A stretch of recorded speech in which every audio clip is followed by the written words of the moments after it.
Hello everyone, मेरा नाम मोहम्मद मुशर्रफ है और इस वीडियो में हम बात करने वाले हैं मेथड्स एज प्रॉप्स के बारे में।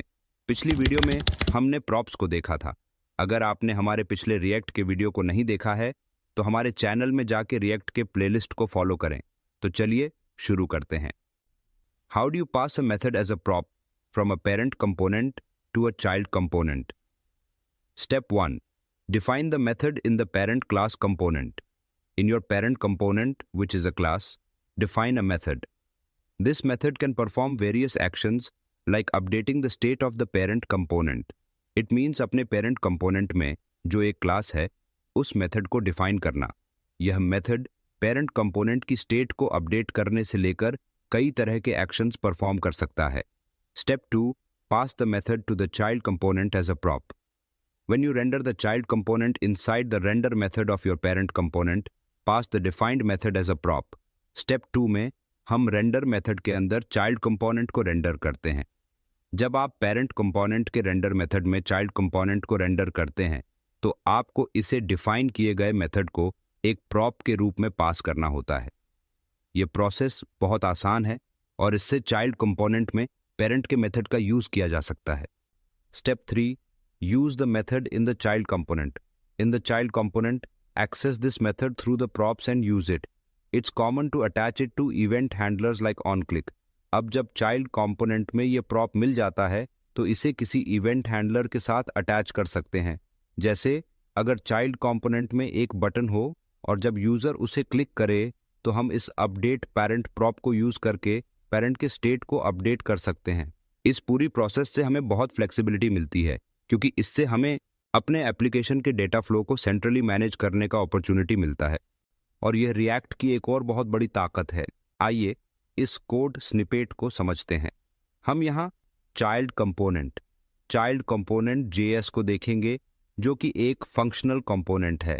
यहाँ हम उस मेथड को इम्प्लीमेंट करेंगे जिसे हमने पेरेंट कंपोनेंट से पास किया है। सबसे पहले चाइल्ड कंपोनेंट को रिएक्ट से इंपोर्ट किया गया है जो हमें रिएक्ट लाइब्रेरी के फीचर्स का यूज करने देता है। इसके बाद हमारा फंक्शनल कंपोनेंट चाइल्ड कंपोनेंट को डिफाइन किया गया है जिसमें अपडेट पेरेंट नाम का एक प्रॉप आ रहा है। देखिए हम डिस्ट्रक्चरिंग का इस्तेमाल कर रहे हैं ताकि प्रॉप्स ऑब्जेक्ट से सीधे अपडेट पेरेंट फंक्शन को एक्सट्रैक्ट कर सके। ये हमें प्रॉप्स अपडेट पेरेंट लिखे बिना सीधे अपडेट पेरेंट का इस्तेमाल करने की सहूलियत देता है। अब JSX के अंदर हम एक बटन एलिमेंट बनाते हैं जिस पर on click event handler set किया गया है। जब इस बटन पर क्लिक किया जाता है तो एरो फंक्शन को एग्जीक्यूट किया जाता है जो अपडेट पेरेंट फंक्शन को अपडेटेड फ्रॉम चाइल्ड के साथ कॉल करता है। यह पेरेंट कंपोनेंट के स्टेट में पेरेंट डेटा को अपडेटेड फ्रॉम चाइल्ड से अपडेट करेगा। Next parent component dot JSX देख रहे हैं जो एक रिएक्ट का क्लास कंपोनेंट है। Import statements. सबसे पहले हम रिएक्ट और कंपोनेंट को इंपोर्ट करते हैं जो रिएक्ट लाइब्रेरी का एक हिस्सा है और चाइल्ड कंपोनेंट को भी जो एक लोकल फाइल है। Next class definition. हम पेरेंट कंपोनेंट क्लास को कंपोनेंट से एक्सटेंड करते हैं जिससे कि यह एक रिएक्ट कंपोनेंट बन सके। Constructor and state. कंस्ट्रक्टर में हम प्रॉप्स को सुपर कॉल के जरिए पेरेंट क्लास में भेजते हैं और स्टेट को इनिशियलाइज करते हैं। यहाँ स्टेट में पेरेंट डेटा नाम का प्रॉपर्टी है जिसकी इनिशियल वैल्यू इनिशियल स्टेट है। Method binding. Handle update parent नाम का मेथड है जिसे हम दिस के साथ बाइंड करते हैं ताकि यह दिस का सही कॉन्टेक्स्ट मेंटेन कर सके। Method definition. Handle update parent method नए डाटा को पेरेंट डाटा स्टेट प्रॉपर्टी में सेट करने के लिए सेट स्टेट का यूज करता है। रेंडर मेथड के अंदर हम JSX रिटर्न करते हैं। इसमें एक डिव है जिसमें H1 टैग है जो पेरेंट कंपोनेंट को डिस्प्ले करता है और एक P टैग है जो स्टेट की पेरेंट डेटा प्रॉपर्टी को डिस्प्ले करता है। Next child component with prop. अंत में हम चाइल्ड कंपोनेंट को रेंडर करते हैं और उसे अपडेट पेरेंट के नाम से प्रॉप पास करते हैं जो कि हैंडल अपडेट पेरेंट मेथड को पॉइंट करता है। इससे चाइल्ड कंपोनेंट के पास पेरेंट का डेटा अपडेट करने की कैपेबिलिटी होगी। इस प्रकार ये कोड स्निपेट दिखाता है कि रिएक्ट में पेरेंट चाइल्ड कंपोनेंट इंटरैक्शन कैसे काम करता है और यह कैसे एक पेरेंट कंपोनेंट से चाइल्ड कंपोनेंट को मेथड कैसे पास किया जा सकता है। इससे चाइल्ड कंपोनेंट के अंदर किसी इवेंट जैसे कि बटन क्लिक पर पेरेंट कंपोनेंट के स्टेट को अपडेट किया जा सकता है। यहाँ हम देख सकते हैं कि जब चाइल्ड कंपोनेंट के अपडेट पेरेंट बटन पर क्लिक किया जाता है तो पेरेंट कंपोनेंट में दिखाई देने वाली स्टेट कैसे बदलती है। यहाँ आप इसका आउटपुट देख सकते हैं। पहले आउटपुट में पेरेंट कंपोनेंट में डेटा इन पेरेंट इनिशियल स्टेट दिखाई दे रहा है। यह उस स्टेट को शो करता है जो पेरेंट कंपोनेंट के कंस्ट्रक्टर में सेट किया गया था। जब अपडेट पेरेंट बटन पर क्लिक किया जाता है, चाइल्ड कंपोनेंट में अपडेट पेरेंट प्रॉप के रूप में दिया गया फंक्शन एग्जीक्यूट होता है जो पेरेंट कंपोनेंट के स्टेट को अपडेटेड फ्रॉम चाइल्ड से अपडेट करता है। इसके बाद पेरेंट कंपोनेंट के अंदर डेटा इन पेरेंट का वैल्यू अपडेटेड फ्रॉम चाइल्ड दिखाता है जो कि स्टेट चेंज को रिफ्लेक्ट करता है। Now come to the next intermediate question. What are the implications of passing methods as props in terms of component re-rendering? The implications of passing methods as props in React, especially in terms of component re-rendering, जब हम React में एक method को parent component से child component में prop के रूप में पास करते हैं तो यह कई प्रकार के implications के साथ आता है, स्पेशल रूप से जब हम कंपोनेंट के री-रेंडरिंग की बात करते हैं। Suppose you have a parent component parent and a child component child. The parent passes a method to the child as a prop. मान लें कि आपके पास एक parent component parent और एक child component child है। Parent child को एक prop के रूप में एक method पास करता है। चलिए इस कोड को डिटेल से समझते हैं। यह कोड React में parent to child communication का एक एग्जाम्पल है। Parent component सबसे पहले हमारे पास parent नाम का एक क्लास component है। इसमें state नाम का एक ऑब्जेक्ट है जिसकी एक प्रॉपर्टी काउंटर है जो कि 0 से इनिशियलाइज होती है।